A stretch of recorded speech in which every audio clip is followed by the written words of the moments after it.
सामने आई है। नडियाद के साथ बाजार में सोना चंडी आभूषण की दुकान की ऊपरी मंजिल पर भीषण आग लग गई। घटना की सूचना नडियाद फायर ब्रिगेड को देने के बाद अग्निशमन विभाग की टीम 2 ब्राउजर के साथ घटनास्थल पर पहुंची। आग दूसरी मंजिल पर की दुकान में लगी थी और घना इलाका होने के कारण अग्निशमन कर्मियों को अग्निशमन यंत्र से विपरीत दिशा से पानी का छिड़काव करना पड़ा। 1 घंटे तक लगातार पानी डालने से आग पर काबू पा लिया गया। सौभाग्य से इस घटना में कोई हताहत नहीं हुआ। आग लगने के कारण अग्निशमन अधिकारी ने बताया कि 2 गैस सिलेंडर फटने से दुकान में आग लगी थी।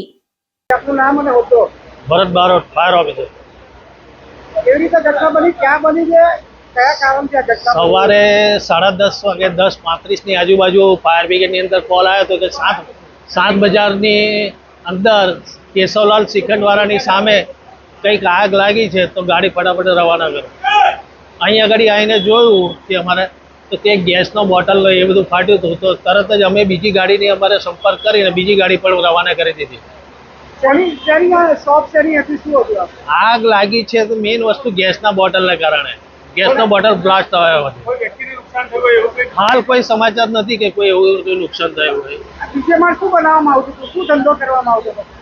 એ જાણવા મળ્યું નથી। તે માણસોને અને રહેવાસીઓને તપાસ કરીને પછી આગળની કાર્યવાહી કેટલા બોટલ મળી આવ્યા છે? અત્યારે હાલ ચાર બોટલ મળી આવ્યા છે અને એમાંથી 2 ફાટ્યા છે બોટલ। અને આ કોમર્શિયલ બોટલ છે કે નોન કોમર્શિયલ છે? એ પણ જાણવા મળ્યું નથી। જે હશે તે વિગતો પછી નોન કોમર્શિયલ જેવું લાગે છે। એટલે આટલા કંજસ્ટેડ એરિયામાં આટલી બધી બોટલો મળી આવી, શું કહેશો? હાલ તો અત્યારે હવે કોણ માલિક છે અને તો પહેલા તો તપાસ કરીશું ને પછી આગળ જે હશે એ કાર્યવાહી પણ કરીશું। આટલો ગીચ વિસ્તાર છે, 4 બોટલ મળી આવે છે, તમે શું કહેશો? પણ એને કે શા માટે એને રાખ્યા છે, એનો હેતુ શું છે એ પણ જાણવા મળ્યું નથી। જે જાણવા મળશે તે પછી આગળની કાર્યવાહી કરીશું।